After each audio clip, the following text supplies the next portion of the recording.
What do you say, everybody? 14 Guitars here. I'm on my way to the Wambaw Cycle Trail. I haven't decided whether to ride the north or the south. I'm kind of leaning towards the north today. I rode the south last time. I haven't ridden, I think, since the 3rd of October. My mother-in-law passed away on the 2nd, and I went riding on the 3rd, and then I went on the road, and I've been super busy since. And of course, we had the funeral. We had all of the things that you have to take care of when someone passes away. For anybody who hasn't seen my videos on this, my mother-in-law was 100 years old, very well life lived, and was in hospice for a while, and finally just died of old age in her sleep, which we were happy for her that's how that happened. We're gonna miss her. It's already been really strange to have a few Sundays where we don't go to her house for Sunday dinner, because we've gone there for, since I've gone there, whenever we lived in Charleston, every Sunday just about since 1983. Since 1983. So for 45 years, is that right? 45 years? Is that 42 years? 42 years. Whatever it is, I don't care. I think it's 42 years.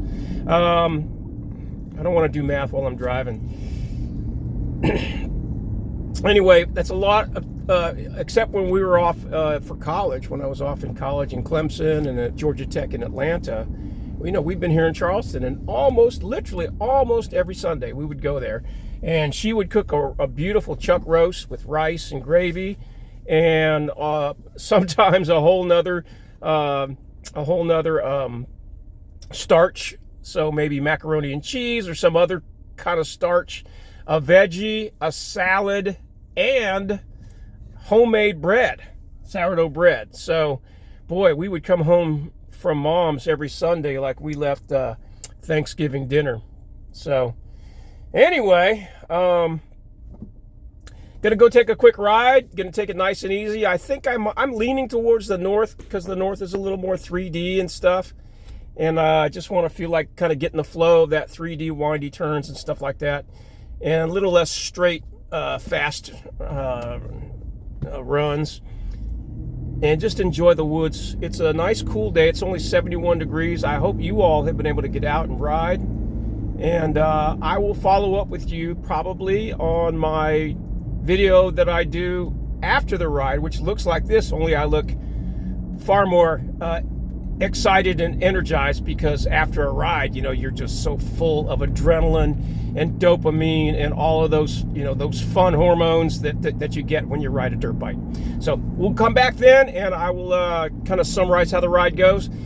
And then following that, of course, will be the ride itself. And I'm just going to film it. I have no idea what I'm going to talk about today. I really haven't learned a lot of new stuff lately, doing so much travel. When I travel, we work really long hours generally in these manufacturing facilities, and then we go to supper and we kind of debrief and talk about the next day, and then by that time we're done. It's time to go to bed, get up early the next day and do it again. I did just get back Tuesday of this week from surfing a week in Hatteras. You can't count that as hard work. It was nice physical work. And the surf was gigantic. We were at Avon Pier in North Carolina on the Outer Banks.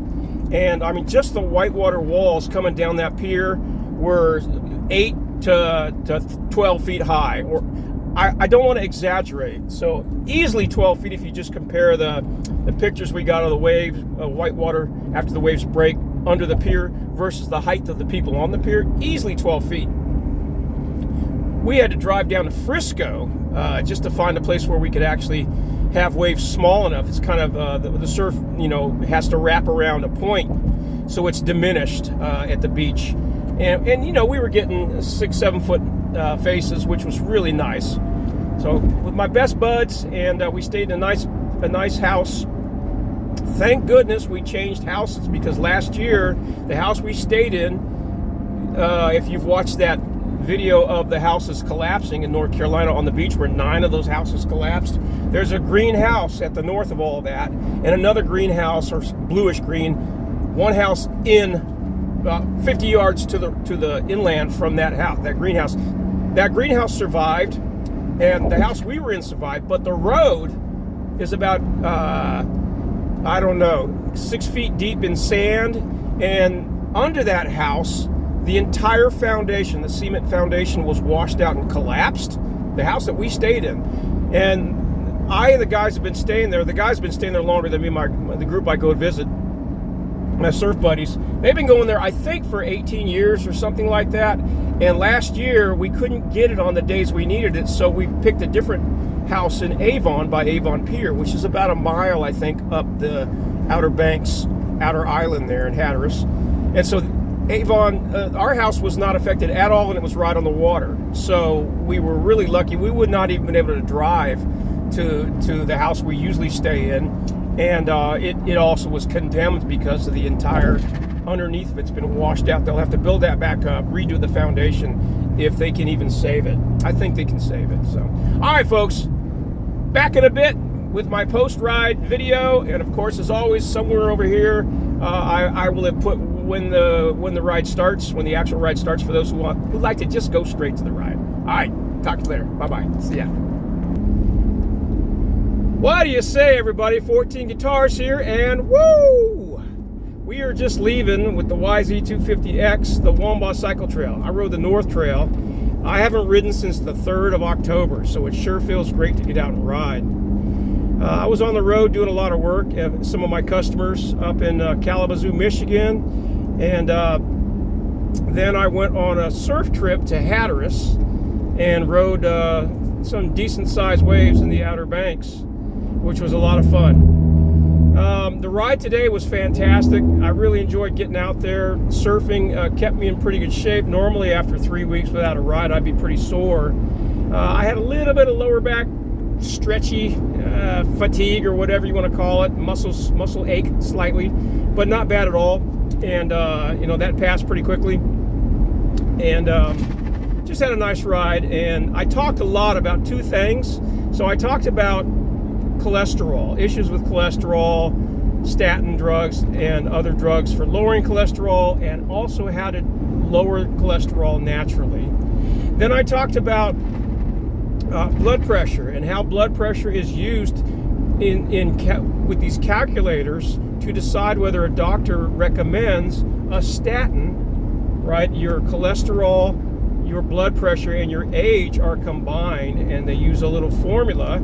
Now that's based on population studies, so it's based on predictive results, not on diagnostic results. And what I mean is, predictive results say a certain number of people that have these conditions, X number are gonna have a heart attack, for example.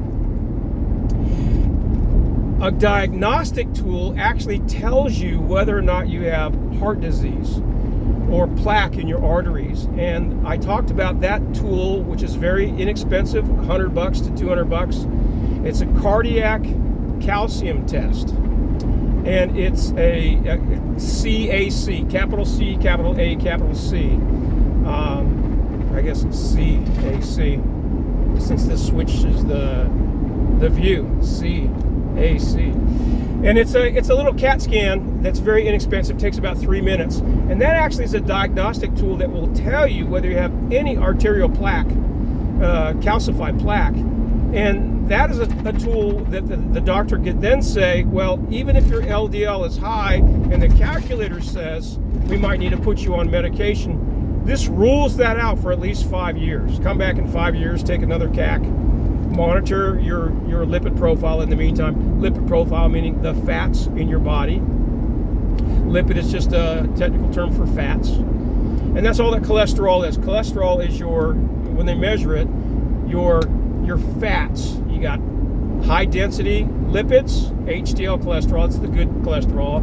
LDL cholesterol, the low density cholesterol. And then LDL, low density lipid meaning fat. And then your triglycerides, and triglycerides are another kind of fat that can be very protective if they're high. Mine were 80, which is really, really high and good. So anyway, a lot more detail there, and I hope that the conversation I have encourages anybody who's had a high a high blood pressure or a high LDL cholesterol test to do a little research and to think about some of the perspectives that I've given, because I did a lot of research. When I found out my LDL, my bad cholesterol, was 124 and they tried to put me on statins, I did a bunch of research. That's how I ended up getting my CAC CAT scan and finding out I have no cardiac calcified plaque essentially in my system at all, and that medication was completely not indicated, not called for. All right, folks, well, that's it.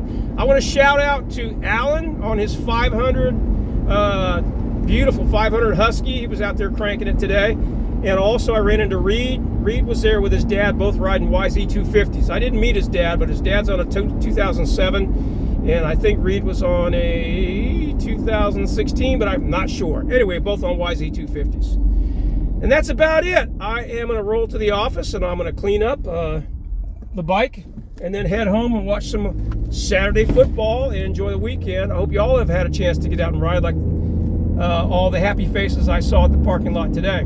Take care. We'll see you next time. If you like my videos, please just quickly give it a thumbs up. And for anyone who takes the time to make a video that you enjoy, give them a thumbs up, please. It really helps their channels, and they put time and effort into doing that, and I think it's the least we can do for content that we like. All right, appreciate y'all. Y'all take care, and we'll see you next time, hopefully out on the trails. Bye now.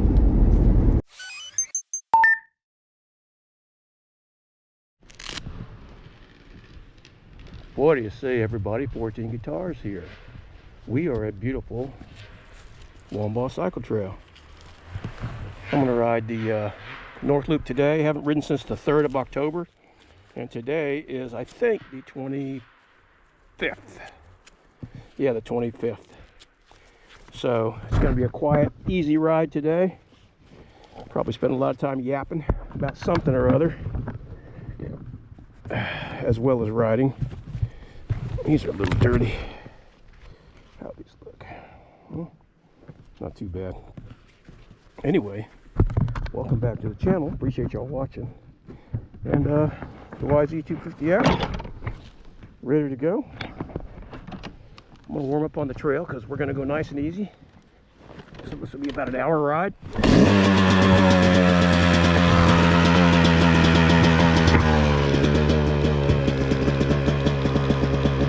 Well, that bike starts easy when it's when everything's right. I started it yesterday. Ran it for a couple minutes in my parking lot. Took a bit, took me like 10 kicks to get it going. I think it has something to do with vapor lock on this tank. They've got these check valves here. I'm not sure. You would think that if, I do know that pressure can build in the tank.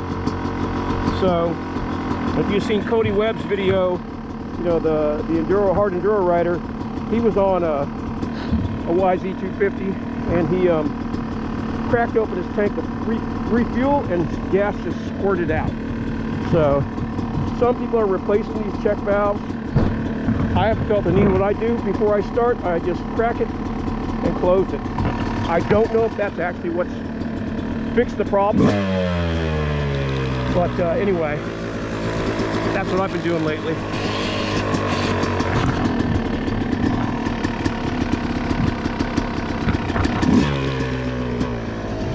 All right.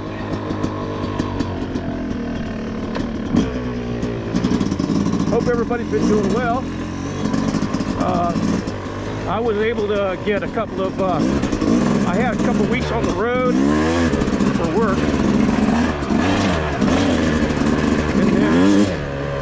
And then my annual United States surf vacation with some really good friends that I've known for years. Actually, the coach that got me into surfing back in 1996, I call him Coach because he got me into surfing. I know him and a bunch of his friends. He's about 4 or 5 years older than I am, so I'm 64 in just a couple of months, and he is 69. I think he turned 70. I think he turned 70 on Halloween. So coming up on Halloween here, my buddy name is Thornton, really cool guy. And I've just enjoyed traveling the world with him for years. Been to Costa Rica, Nicaragua, the Maldives, been to Dubai, North Carolina surfing. Really a lot of Costa Rica stuff because it's easy to get to, not too expensive, really nice people. And he worked in Venezuela for 9 months and speaks decent Spanish. So that's a huge advantage in a Latin country. Look at all these pine needles. It almost looks like someone came and spread them. The trail doesn't it?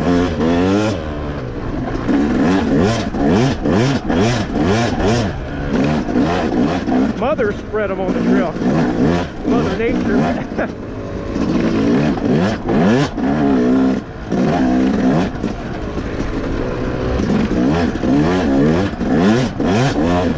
I do have to take it a little easy. My brain is saying, let's go! But like I said, I haven't ridden in 3 weeks. And the only exercise I've got is I've done some work in my warehouse, moving bags of sand and dragging 2,500 pound totes of product around on a hand-operated pallet jack. That's not very aerobic, not a lot of cardio. That's more strength training. So really no cardio whatsoever since my last ride on the South, October 3rd. That was the day after my wonderful 100-year-old mother-in-law finally passed away after being in hospice. And strongest lady. I mean, amazingly strong.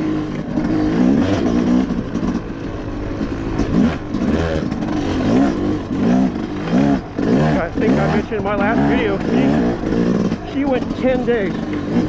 10 days with no food or water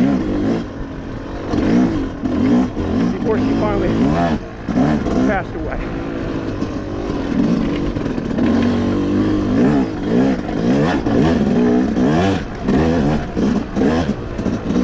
All right, we're going to just take it easy and warm up the bike a bit here. Warm up me.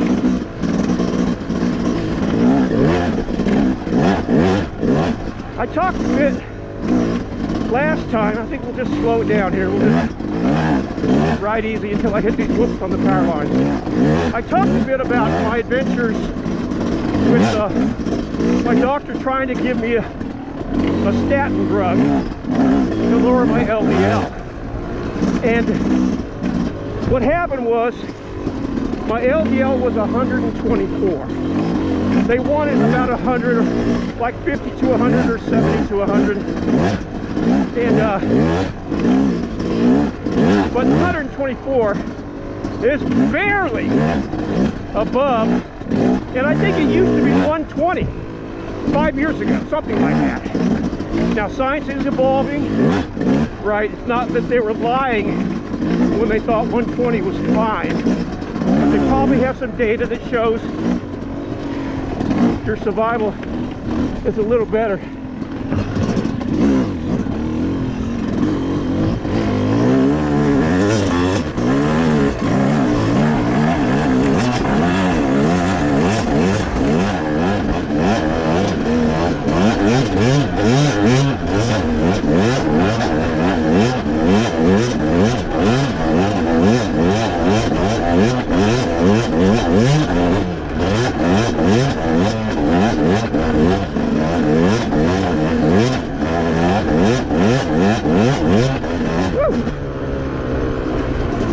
I gotta admit that was way out of control there, y'all. I just got carried away.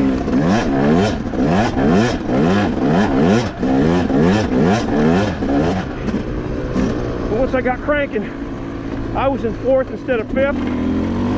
So I was getting a little bit of wrist feedback, also known as whiskey throttle. And that rear end was kicking a little bit. I was not doing a good job of squeezing the bike with my knees. Something I totally would be doing if I was riding every week I'll be very conscious of that. Instead, I was fairly loose, and the bike was really showing it underneath me.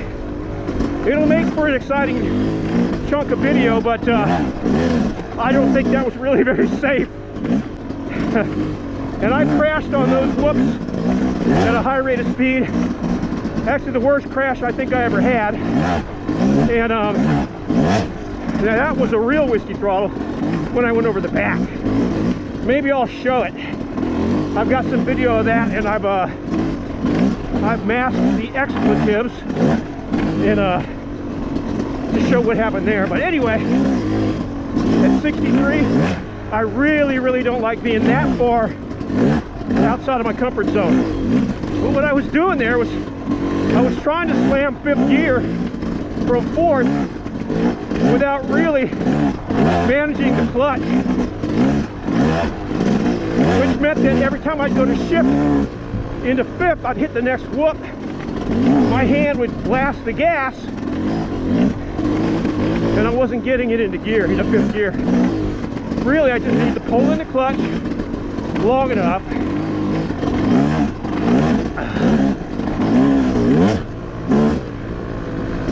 that even though my hand was blasting the gas, it wouldn't translate to the wheels. The clutch is your power, right? If the throttle hand is fixed in position or even bouncing, clutch removes all power from the wheels. Clutch is your savior, your friend. Love your clutch. It doesn't help that I'm trying to train myself to use my middle finger for clutch control. I'm so used to riding with the clutch on my index finger and sometimes index plus middle that my grip is much stronger using my pinky, my ring finger, and my middle finger, because I haven't developed a strong grip with my index finger. And remember, if you lose a pinky, you lose 40% of your grip strength in your hand. Isn't that crazy? I think it might even be higher than that, but I'm going to say 40 based on memory. It's so high, one little finger, that, you know, how can it not even be 20% or 25 out of 4 fingers? But it's much higher. Anyway, back to the story. So my LDL was slightly high, and my physician's assistant called me on a weekend and said, you know, at this level, we want to talk about getting you on a statin. And I said, no way, I don't need a statin. If she had only looked at my good cholesterol ratio of good cholesterol to total cholesterol, it was less than 3. It was about 3. And anything under 3.5, meaning lots of good cholesterol versus total cholesterol. In other words, you have a good bit of what makes up all the cholesterol in your body is good cholesterol. You take that number, you take your total cholesterol, which is good and bad cholesterol plus your triglycerides, I think multiply by 1/6. So a small amount of your triglycerides. So triglycerides divided by 6. Mine was 80. That would be about 12. Add that to my good cholesterol and my bad cholesterol. That gives me a number in the 200 something. Then divide that by good cholesterol. That number came out to about 3. So very good. I think my good cholesterol was over 60, 65 or something. So that's actually considered protective against heart disease. And it would be one of the things where I feel like if I read that as a doctor, and I'm not a doctor, But I was enrolled in med school, accepted to med school in my freshman year of college because of my grades. But anyway,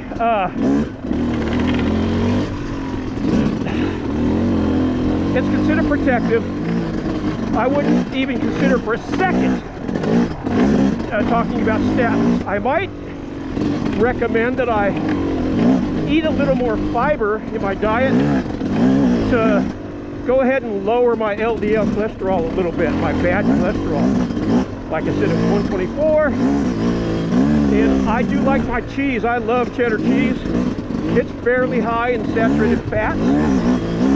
And also the structure of it tends to raise LDL greater than other food products, even that might have nearly identical saturated fat.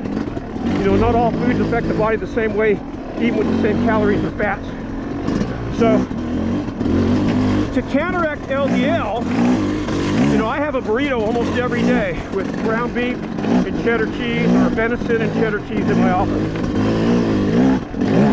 Just adding a couple ounces of black beans will lower my LDL, and probably pretty quickly, in a matter of weeks, certainly months, without having to do any exercise, take any medicines. Boy, it's bushy out here.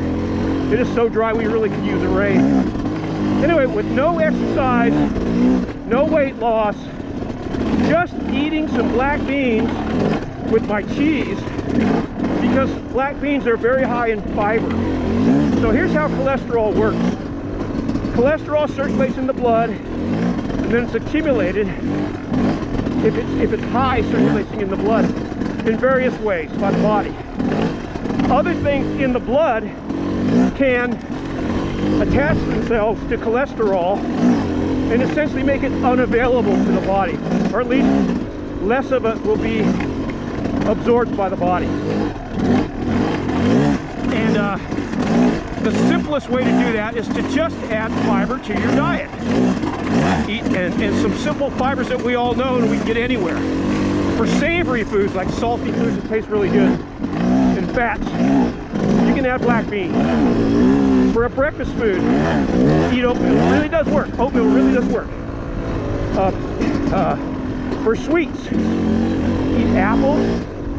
For veggies, eat carrots.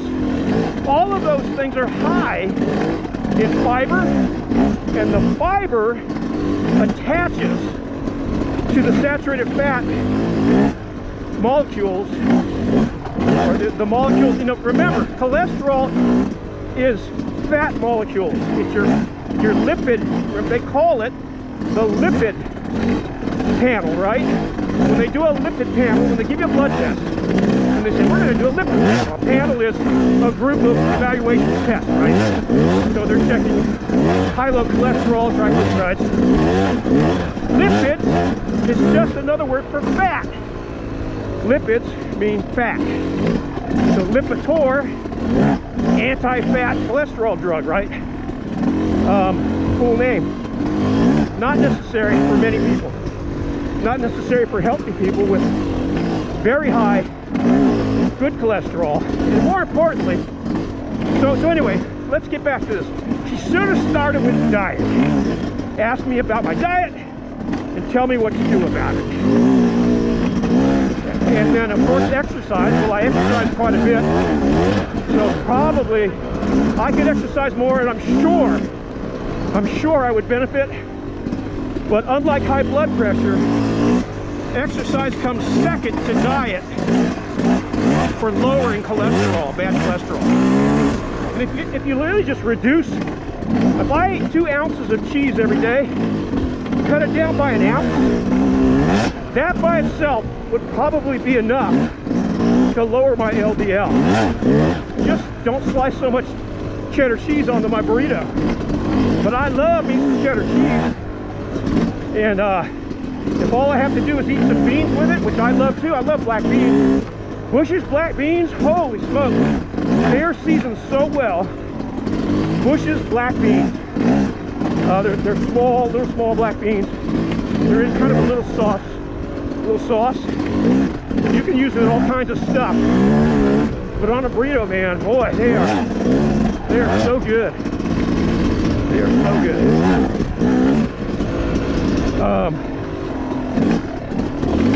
Yeah, completely crawling after that initial blast. Well, the fast whoop-de-doos were totally worth it. I don't care if we crawl the rest of this, and I'll just talk. So, diet take care of everything in my case. Now, the other thing I did, I went and got a calcium score, cardiac calcium test, which is a CAT scan. Costs about $100 in my area, maybe up to $2 in some areas, but it's not expensive. You actually can visualize the arteries going to your heart and see if there's any calcified plaque on those arteries. And a 0 to 10 score out of, say, 400 is essentially zero plaque from a doctor's perspective. And it's considered diagnostic, whereas, you know, the reason my PA even called me about the statins is because she was using a calculator. It's your age, your blood pressure, and your LDL cholesterol. It plugged that into a calculator, and that is not diagnostic. That's a predictive test. Now, it's a great tool, right? You don't have to do any more tests, but what it doesn't cover is people to whom that calculator doesn't apply. If you're a dirt bike rider, you're probably healthier than that calculator will predict. So you go get a capital C, capital A, capital C test, a CAC test, cardiac calcium. Actually view your arteries, your heart arteries. I had a score of 3. Over 50% of people who take the same test a second time in a row will score a 0. So a 3 is really and it was on one artery only. So it's probably an artifact, meaning they're not sure if it's even there. It's the tiniest perceptible possible. And even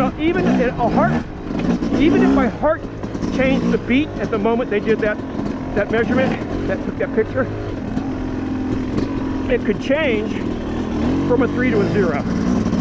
So once you have a 0 to 10, you can then take that back to your doctor or PA, and then they can evaluate that and decide whether they still want you on a statin. And of course, the literature, the guidelines, the leading guidelines say you don't need it. You can talk about it with the patient, but it's delay is definitely indicated, right? Indicated just means the results. It's actually a medical term, indicated, right? Aspirin is indicated for a headache. In other words, it's a known cure or a known treatment. Or the headache itself tells you that this certain medicine will solve this problem. You wouldn't have, aspirin wouldn't be indicated if you had no pain at all, right? For most people. So I took that back to my medical facility, talked to another PA that I actually know has been around a little longer. I love them both though. These are great kids. But they are kids, they're young. And remember that Big Pharma has really pushed hard, extremely hard, on recommending statins, literally for everybody, forever. It's not an unsafe drug. It does have side effects. And I don't do any drugs that I don't need that have side effects. There's no reason to risk a side effect if the benefit is lower than the risk of side effects. For me, the benefit, the number of people that would have to be treated that have my physiology was about 800 to help one person. Whereas the number of people that would be harmed in some way, have a negative side effect, a significant negative side effect from the medicine, was about 200. I think I have those numbers right. So it was 2 or 4, twice as likely you would have a side effect than help, and up to maybe 4 times as likely that you would have a side effect versus being helped. And that's not good odds for me. I'm not going to do that. Everybody else has to do what they're comfortable with, right? You got to talk to your doctor, have a partnership. Oh, these whoops. Boy, as always, the number one thing I get when I skip weeks of riding is a sore lower back. Nothing I do exercise with my back as good as this does. If I surf, which I did, it did help a lot. I think if I hadn't surfed, it would be much worse. I'm not having spasms. I'm just having like tired lower back muscles. Anyway, so that's another chapter. What are some other things? It turns out that the calculator wasn't even correct, because when you walk in the door at my medical facility, they immediately bring you in, they check your heart rate and your blood pressure. And just walking from a car to the office and going straight in there, sitting down with somebody you don't know and having them do a blood pressure on you, people tend to register 10, 20 points higher than their accurate blood pressure. I take blood pressure every day in my office. I average 116 over the last 5 years. About 116 over 68 with a resting heart rate between 55 and 58. Always under 60. In their facility, right, it'll be 136 over 80 with a heart rate of 90, 86. Clearly not right. So what I've learned is, since those blood pressure is used in that calculator, it's up to you as the patient to insist on a valid resting blood pressure and heart rate. They use the blood pressure number. Remember, the blood pressure number plus your LDL cholesterol plus your age is a predictor. It's not diagnostic. They're not diagnosing you with anything. They haven't checked anything. They're just using some numbers that are associated with heart disease by a certain percentage. It'll be interesting if this video even makes it in front of my loyal fans, because I'm discussing things where I've heard, and I don't know if it's true, I've heard that YouTube has not treated these kind of videos as favorably as just a plain old dirt bike video. I don't know if it's true or not. I did get a lot less views on my last video when I was talking about the death of my mother-in-law, and probably not a lot of people want to hear about that. So anyway, so you as a patient insist that they take your blood pressure, let's say after you've sat in the little room, right? So what they normally do when you first walk in the door, they get your vitals. Then they take you to a waiting room, right, in an exam room, and then you talk to the doctor. Ask the doctor to take your blood pressure after you've sat there a while. Usually, for my facility, it's usually 5 minutes, 10 at the most. It's really good facility. Holy City Med here in Charleston, South Carolina. And they're really good about getting in there. Now, I tend to go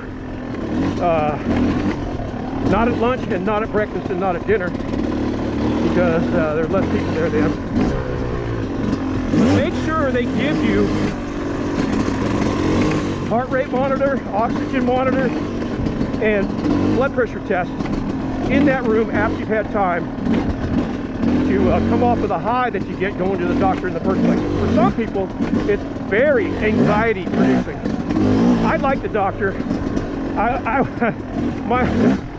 a kid of a single mom, and I got a lot more attention to the doctor than I did around the house. She's busy working, single mother working to support 4 kids. And so I like that individual attention. I never was a hypochondriac, but I never feared it. I enjoyed it. Doctor and dentist, I enjoyed them both. So that's what you need to do as a patient. If they're going to use the calculator, make sure that their numbers are accurate, right? Age and LDL, those are facts. But your blood pressure, like I said, it varies. Make sure you get a resting blood pressure measurement. And like I said, the easiest is to get it after you've sat in the waiting room a while, or the exam room, and the doctor comes in. They'll be happy to do it. Some of them, you know, really enjoy it. Boy, they're like, well, I haven't been able to do a blood pressure in weeks. They'll enjoy just the old-time feeling of doing a blood pressure themselves instead of it being done for them.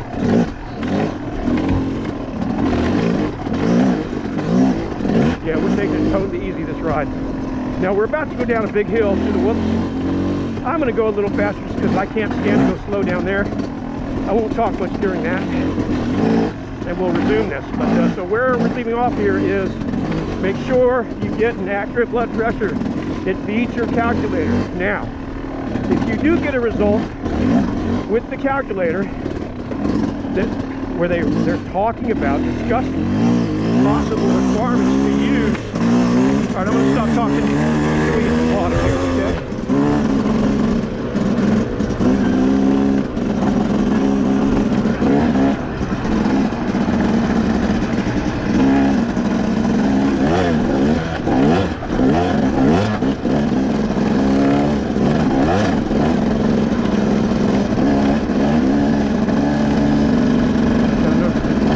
It feels really funny going this slow at it.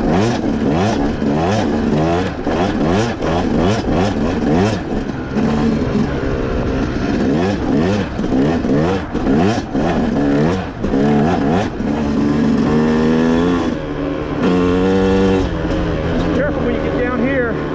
Suddenly there's some big bumps all of a sudden, right? So you got to be ready.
The joy, the pure joy. Well, I haven't looked down a single time at this speedometer. So this speedometer is just an app on my phone, and my phone's attached with a quad lock. QUAD, I think it's LOK. Whew. Boy, that was aerobic. All right. So we talked about the calculator stuff, and then we talked about the calcium score.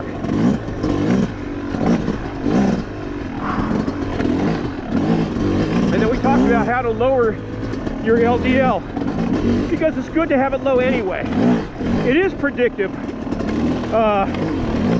Generally, higher LDLs above 100 are predictive of more heart issues. As with everybody, we're all different, and there are people with very high LDLs that have absolutely no heart disease, And check this out, 50% of people who come to the emergency room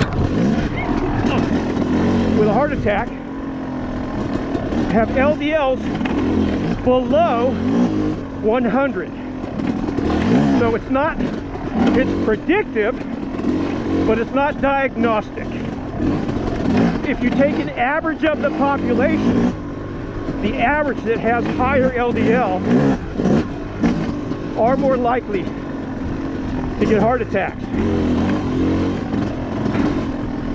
But on an individual basis, it's not diagnostic. And that's why I love the calcium cardiac test, the calcium cardiac CT scan, the CAC scan. It's cheap and it's diagnostic. It demonstrates to the doc, and it also to you, in case you're in denial, hey, do I have calcium plaque or not? Calcified plaque or not? Now,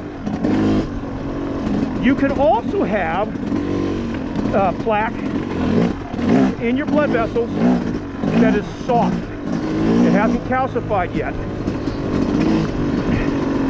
But testing for that is far more expensive. You know, there's some side effects of doing that. And the average person, you'll have to look up why, but the average person doesn't need that test. If you're not diabetic, and you're not overweight, and you don't have high blood pressure, doctors aren't going to give you that test. That test is indicated, that test is indicated by other factors besides the calculator or a high LDL. All right, so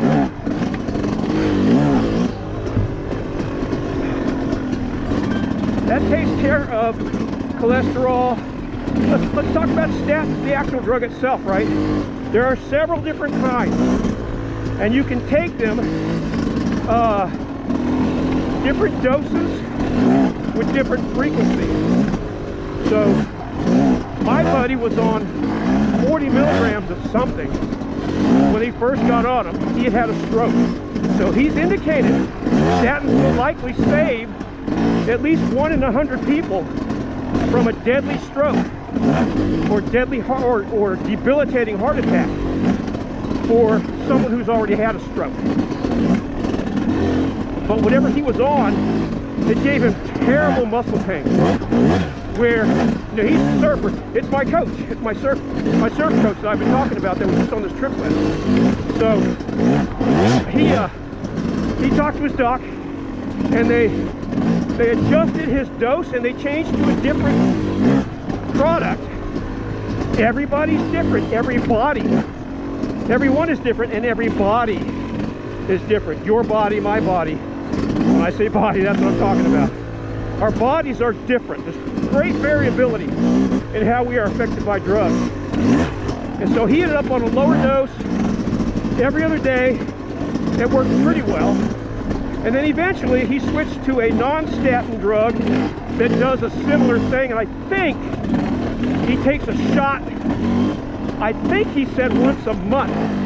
But you can do your own research and see, research the alternatives to statins, alternative drugs that lower cholesterol. Boy, this is the slowest ride in history, but I'm enjoying talking about this stuff. Missed you guys. It's been 3.5 weeks. Anyway, he had much better management when he changed doses, and then when he changed to the other product, he had even far lower side effects, if any.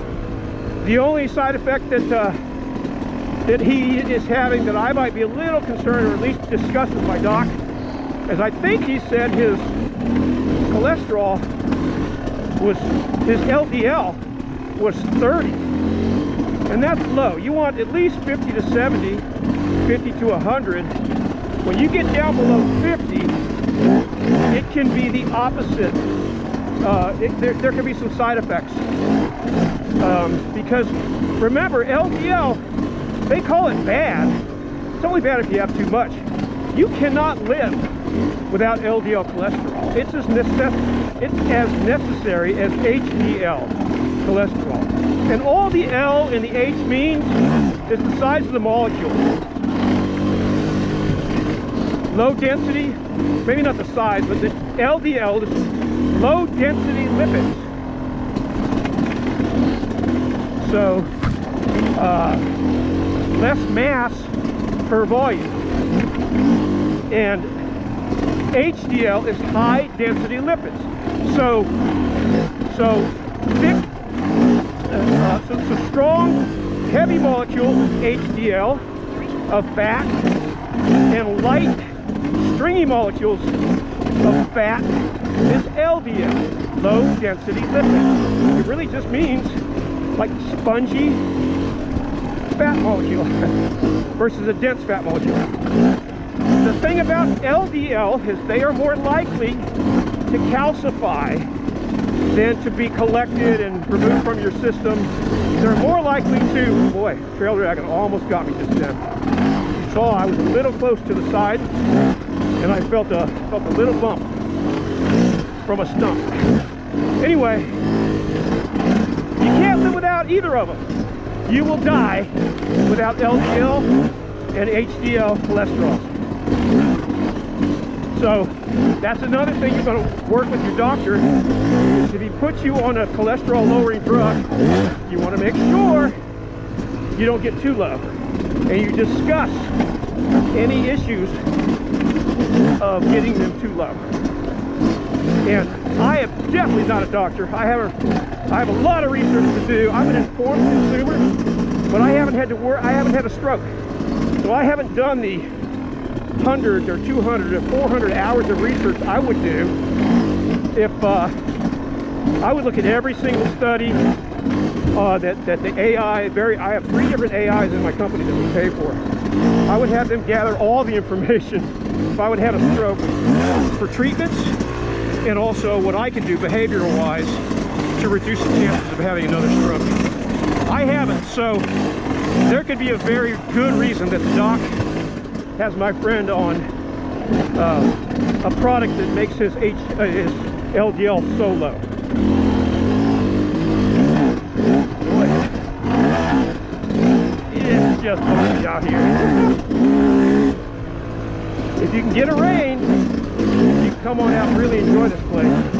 Right now, it's fantastic training for sand conditions. Really fantastic training. If you don't ride sand a lot, come to Wambaw and get out here on the north or the south trails. Don't go too fast, don't ride over your head, and get used to what you got to do to ride through sand. Usually the faster the better. Usually a little bit of weight, moving your butt a little further back, keeping the light front end, and you'll have better results than if you put a lot of weight on that front end. I'm running 9.5 psi in my Dunlop X33 rear, X or XL, whatever it is, the stock YZ250 for 2025 tire.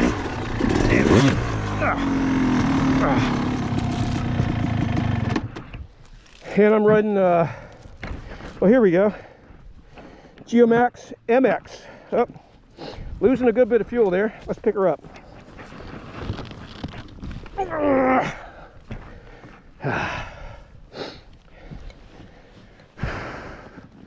And the front tire is a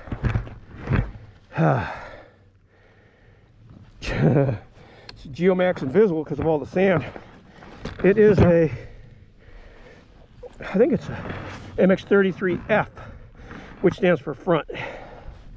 So these are the stock tires, 11.5 psi, 9.5 piece. But I'm just looking at this mush. Takes a bit to get down to any kind of moisture. And like I was saying, if you ride slow, it's a lot harder than if you ride a little faster in sand. All right, kids, this is for the kids. I dumped my bike. A bunch of fuel spilled out. What does that tell us? And how do we make it easier to start the bike? I'm going to count to 5, 2, 4, 5. All right, now here's the answer, right? Carburetor's flooded. Start the bike, clutch in, full throttle. Full throttle clears a flooded carb. Here we go.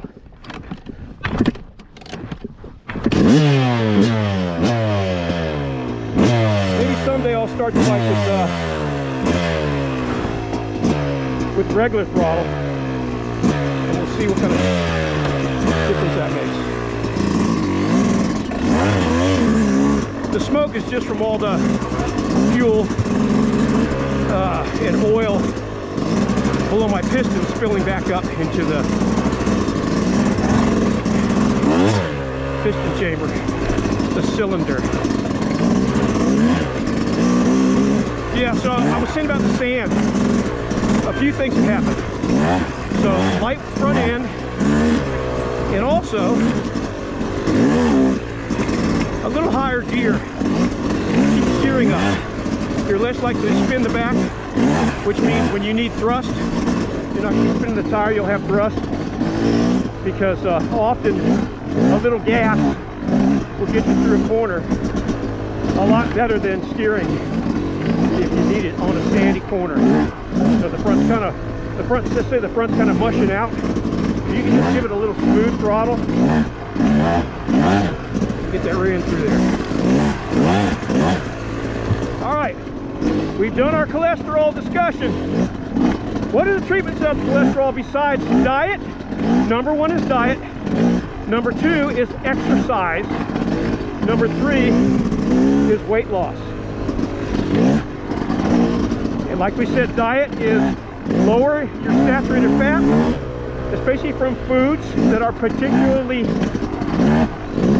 good at giving your LDL cholesterol, making your LDL cholesterol rise, which is a bad thing. And also, when you eat those foods with fiber. If you like cheddar cheese, eat it with some beans, or some potatoes, or some whole grain rice. You know, whole grain rice is not nutritionally better for you than regular rice by much of a margin at all. But whole grain rice has far more fiber, and you know, we evolved on whole grains, not processed foods. We evolved on whole foods. It makes perfect sense, right, that our bodies do better when we eat the foods that our bodies evolved to use. So, whew. That trail coming back in there. All right, so we talked about cholesterol. Now let's talk about blood pressure. Now my blood pressure, thank goodness, is not high, but a lot of people are on blood pressure medicine, and blood pressure medicine definitely has some side effects, and especially are important to men. It can have significant sexual side effects, sexual performance side effects. Maybe I'll put a picture of what they are because I haven't memorized them. I know it's sexual performance. I think it has to do with physical performance of your body and desire. I don't know if it has any effect on testosterone or libido. I think it does, but I will put it right here as a little list. So it's better if you can lower your blood pressure than it is to take medicine unnecessarily that has side effects that are unavoidable for many people. Now, there probably are people who tolerate blood pressure medicines really well and don't notice any difference whatsoever. Personally, I'm guessing those are people who maybe don't care that much about sexual performance in the first place. You know, older guys who that has become something of a past that they just don't care about. I'm 63, it's still very important to me. And if you've seen my videos, any videos, it's probably quite obvious. And I think it's important for most people, men and women, and a very important and enjoyable part of your life. And I think you owe it to your partner to stay healthy in that respect, and to yourself. All right, so how do you lower blood pressure? We talked about LDL. How do you lower blood pressure without medication? Number one is exercise. I'm sorry, that is not true. Of physical things you can do, it's exercise. But the first thing you should do is lower your salt intake.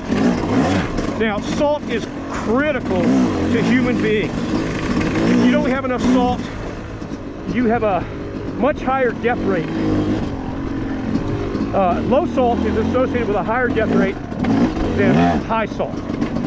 And the salt guidelines by the American Heart Association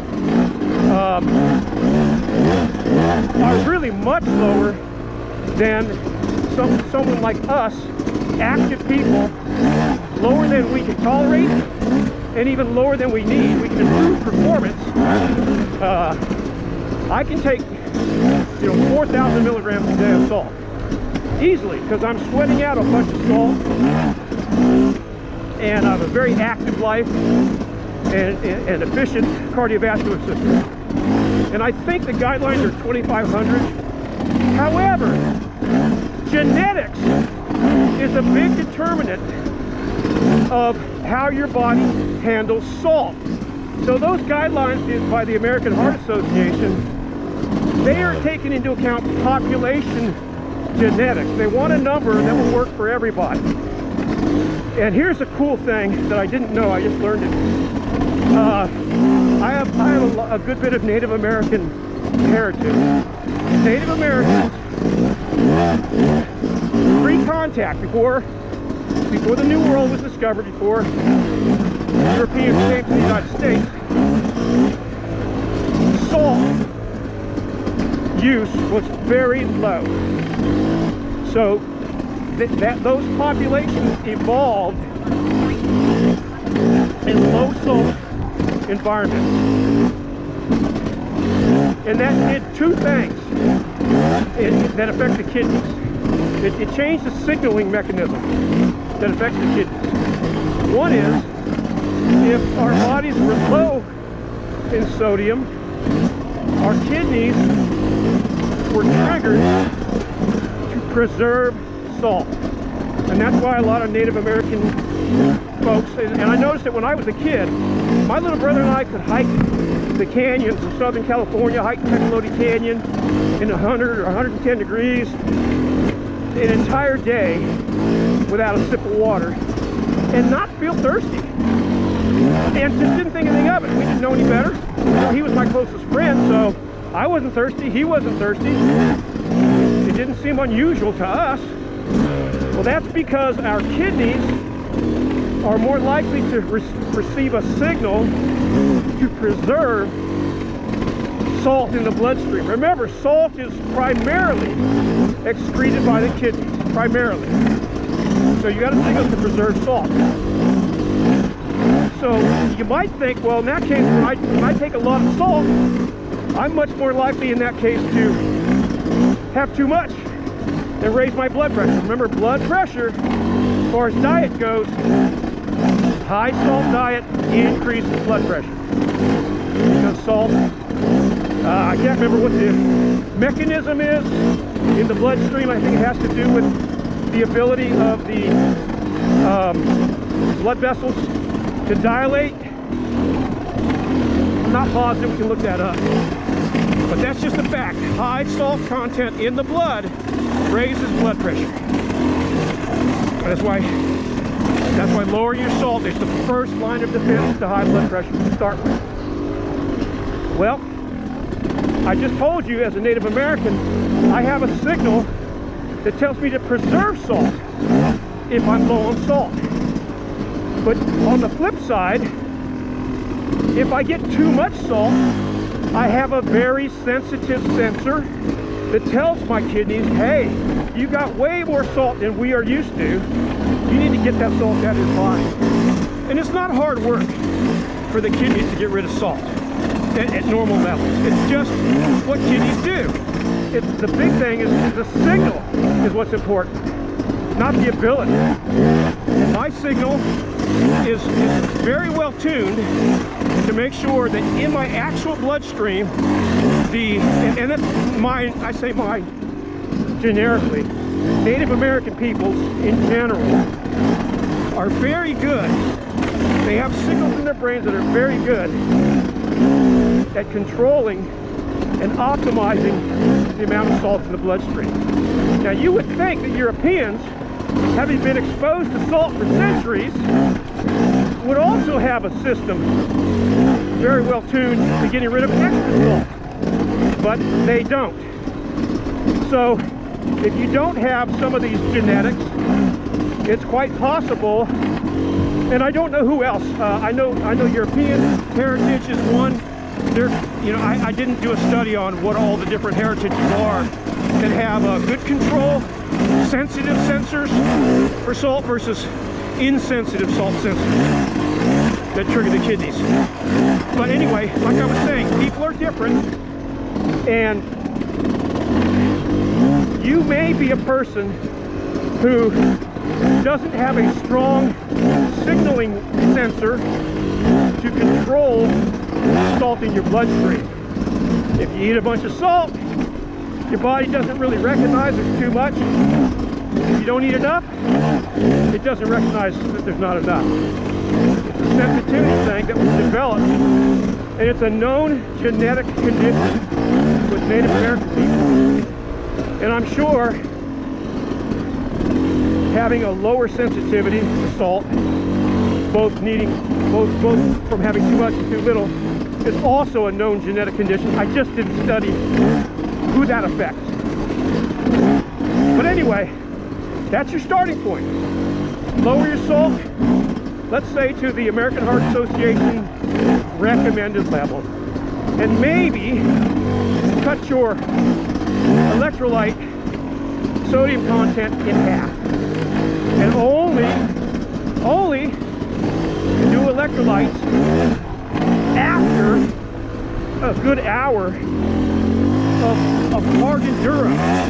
Most people do not need electrolytes if they're going to exercise for less than 2 hours. And most people take far too many and far too high electrolytes.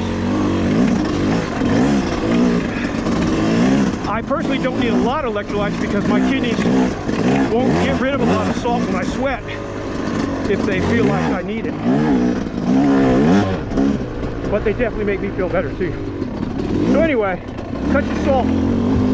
Talk to your doctor, but if I were just talking to a friend, I'd just tell a friend, hey, start with limiting your salt to the American Heart Association. Or maybe there's probably other organizations that you might respect as much or more. Boy, I'm a terrible flat track racer. Not a jerk. Anyway, hold on a second.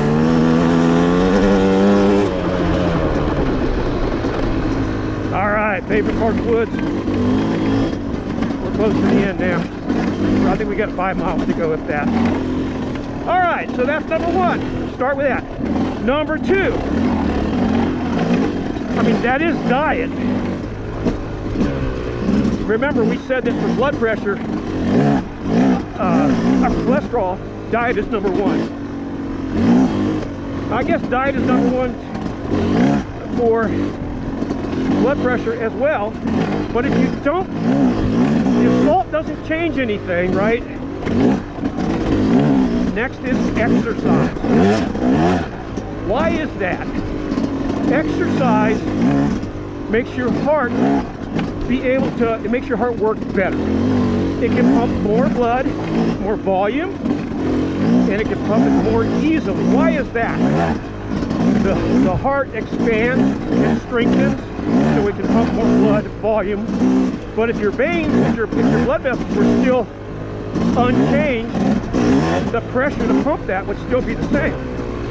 But thankfully, exercise is therapy. Think of it as therapy for your blood vessels. And it makes it so that your blood vessels are more flexible. They can expand, dilate. Remember, there's muscles. Your blood vessels have muscles ringing around them.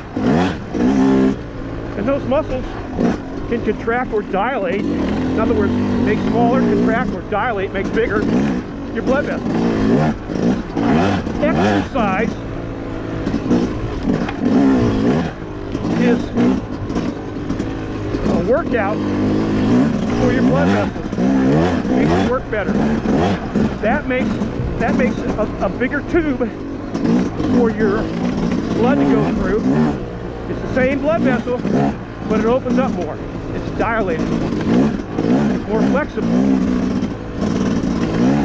So what that means is your blood moves more easily, lowers the pressure, and your heart, one, doesn't have to pump as hard, as forcefully, because it's easier to pump, and it doesn't have to pump as often.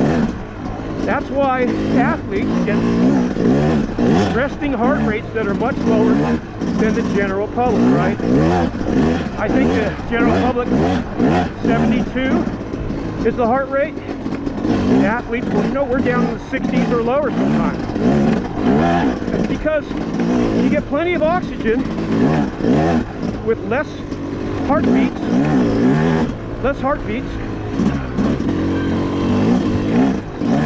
and most importantly, less pressure that the heart has to produce. And that blood pressure is literally just that. It's like opening all the spigots all over your body, opening up your faucets all the way. High blood pressure is like having high blood pressure is like having all the faucets in your body partially closed, and your heart, which is your pump, happens to run much faster to pump less blood. So it has to pump faster to make up the less volume. And it has to pump harder because it's forcing that amount of blood through those spigots that are closed. So exercise. So diet, lower your salt, try that and see what kind of results you get. 2, exercise. What are the others? Of course, don't smoke. That hardens your blood vessels. Get plenty of sleep and reduce your stress. Getting plenty of sleep lowers stress hormones all by itself. We talked about sleep, right? You need a dark, cool room that's quiet. Spouse snoring, consider sleeping in separate rooms. You can still visit one another as often as you'd like when you're awake. If they snore to the point where they're waking you up multiple times a night. And then get them to a sleep study and treatment. I gotta say, man, having thrown the surfboard definitely made this better. You've seen my videos where I've gone 2 weeks without riding and been semi-exhausted. I don't think my heart rate's probably, I don't even know, 140, if that, I don't know. Of course, I am riding pretty damn slow.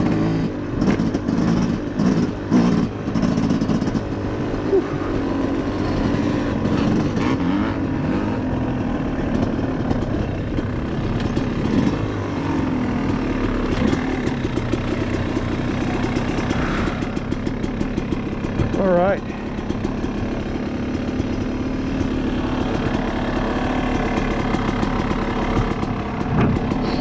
Well, that's it for me today, folks. Great ride. 71 degrees. Really nice to get back in the woods. I appreciate y'all watching. I hope you all have been able to get out, ride your bikes, be good to each other, love each other. Thank you so much. We'll see y'all next time. 14 Guitars, right here.